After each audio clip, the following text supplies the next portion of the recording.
All right, circling back around. So talked about different areas in Drakewell that are configurable. The next section after jobs is personnel. So personnel has a few things we can configure in Drakewell. Not a lot as the other sections, but there are still some different areas that we can kind of adjust to your needs. So within personnel, one of the sections we can configure are departments. So erase that over there. So with departments, what we can do is when you're setting up people, if you want to categorize people within their department, we can configure what those departments are you want to track people to. Pretty self-explanatory. I don't need to go into a lot of detail about that. I think that makes sense. So beyond departments, one of the next sections that we have within Drakewell that's configurable for personnel is levels. And this is going to make more sense in the next one, but what levels are basically for the guys that can be scheduled to a job, kind of do a lot of the work out on the rig, directional drillers, MWD guys, stuff like that. You can be assigned a level. So maybe you're a trainee, maybe you're a level 1, level 2, level 3, level 4, level 5. Those are the most common, but they could pretty much be whatever you want. Like again, mostly we hear trainee in 1 through 5 levels, but you could do trainee, junior, pro, expert. It could be whatever you want. All it is basically just ways to classify a person that can be scheduled to a job within some kind of a scale. Okay? And then the final section within personnel that we can configure is positions. And what a position is basically, what is your position? Are you a directional driller? Are you a directional coordinator? Are you a well planner? Are you an IT manager? So on and so forth. And so we can configure what kind of positions you want to track within Drakewell for your people. Now positions kind of has some sub things that we can categorize about it. For example, if this position, so let's take an example. Let's look at a DD coordinator and a DD hand. Or actually, let's do a DD driller.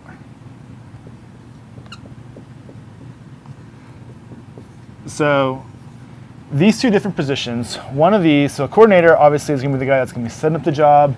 He's going to be working back in the home office. He's not going to really be going out to the rig a lot and doing a lot of drilling. The driller, on the other hand, he's going to spend 80% of his time out on the rig actually doing that drilling. So two different kind of roles within Drakewell. So from a position standpoint, when you're configuring people for a coordinator or that kind of a role position, what you're going to be doing is looking at, okay, they don't have levels. So within a position, you can say, what are the levels that you want to track? Okay. Well, coordinators, they don't have levels. Drillers, they do have levels. So we can say, okay, for every DD driller, these are the possible levels out of here that we've configured that we can track. And then we can say, okay, is this position even leveled as well? Which kind of gets into a little bit of pay rates and things like that. We can cover that later. We also then have, is this position a sales position? So, for example, if you want to put your team in there that creates the bids within Drakewell, you can configure, okay, maybe the sales position, those are the guys that I want to create bids. Those are the only guys that want to create bids. So we can configure that and set that. So then anybody, whoever has that position, they're the ones that can go in, create a new bid, edit it, so on and so forth. And then within that, we have a section called day types. So this is something else that's also configurable. We are going to be actually changing this pretty soon. This is kind of a little bit throwback to how it used to work. So what day types is kind of how you pay guys, such as drillers, out on the rig. So is it a full man day? Is it a half man day? Things like that. Well, with the industry changing and going to more hourly pay rates, this doesn't really make as much sense anymore. So one of the big updates we have in our roadmap is kind of changing how this works. But for today, the way it works is you can literally configure what are the different day types that you want to track for guys of a certain position, such as a driller. So examples again could be a full day, a half day.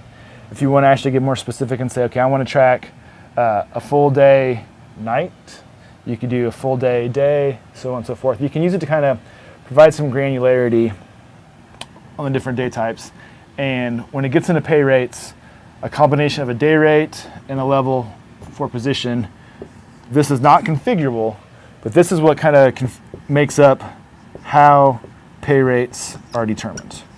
So again, not part of configuration, but just kind of a little bit of tidbit of how we figure that with this configurable fields. And so with positions, when we were setting up positions during implementation, one of the things that we do is we say, okay, what are the day types that this position can have? So maybe your directional drillers can have a full man day, a half man day, or sorry, full day, half day, got that confused. They can have a full day, a half day, maybe a night or day, but maybe MWD guys, they only have a subset of that. So the cool thing is you can actually configure by position what those levels, day types combo is and how that affects their pay rates. So again, personnel is pretty simple, pretty straightforward. It's actually very common as far as just setting up personnel and how you track it, so nothing too crazy there.